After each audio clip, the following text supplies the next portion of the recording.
now I feel like we've been bitching about, how horrible it is to raise. There are many great things about raising kids. So. I love having my kids, and I love the fact that I can complain about them because I actually have them around. I love that more than not having kids for sure. Because a lot of people say, oh, remember the old days when we didn't have kids and we could do anything? But what were you doing? Was it really that great? Can you see me, 40 years old, single with no kids, how miserable I would be? No, I remember how you were whenever you were single and 20-something. Mm-hmm. You were miserable then. Oh, no, I wasn't. You were a little bit miserable. No. I was having the time of my life. You really didn't know me then because I was having the time of my life. You were miserable sometimes. You still didn't. You would call me and say, "Hey, the time of my life. What are you doing? Because I want to go to Target and spend some money." Never felt this way before. I was much more miserable whenever I didn't have kids. I'll say that. Maybe it's just because I was having a lot more sex. Maybe that's the reason Probably. why. Maybe that's the reason why. So this just happened today, and I don't know if anyone else lives with a kid who is a hypochondriac. It turns out my wife was a hypochondriac when she was young, Ryder's age, about 9, to where she thought everything was going to kill her and she was going to die. I mean, she would really, really have like panic attacks. So Ryder is that way, okay? This kid thinks everything's going to kill him.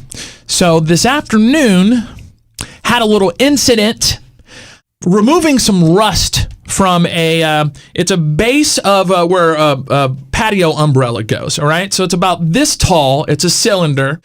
Here's this stuff. It's a liquid. It's in a bottle, so I just dip an old toothbrush in the bottle. Then I lightly, put a coat of it on. Of course, Katie and the kids are off for spring break. They come outside. Hey, what are you doing? So they're all around me, and I'm telling them, and I have like latex gloves on, and I'm like doing this. I said, hey, don't come near this stuff. And I said, do not touch this stuff. It's got phosphoric acid. And, of course, Ryder, will you die? And as I was saying that, some was on the toothbrush, and I did like this, and I could see it in slow motion. It just went. And it went, and a couple drops landed on him. I wish you could have seen the look on this kid's face. The sheer horror after I just told him it was dangerous. Flipped the fuck out. It was a good 30 minutes. We had to calm him down and convince him he wasn't going to die.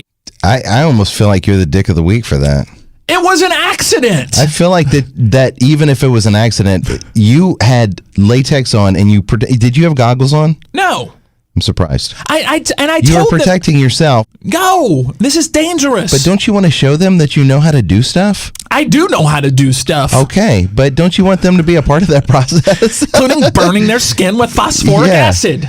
But the thing is that, honestly, he's 9 years old, right? Yeah. Okay, so in about 5 years from now, he's going to be mixing all of these chemicals to make...